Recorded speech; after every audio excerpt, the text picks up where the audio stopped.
125 grams maple syrup, 2 eggs, 170 mils of coconut milk, and stir that all together.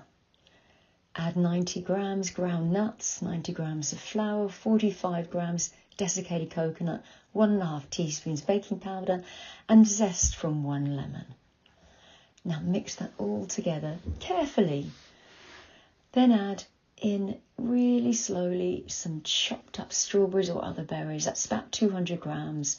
Fold that through with some whole pistachio nuts if you have them. And just gently mix that together, then tip it all into a lined cake tin. I like to decorate the top. I use chopped up strawberries to do this in a circle, but you do any way you like. Then pop in an oven for about 35 to 40 minutes. The oven set roughly 180 degrees centigrade.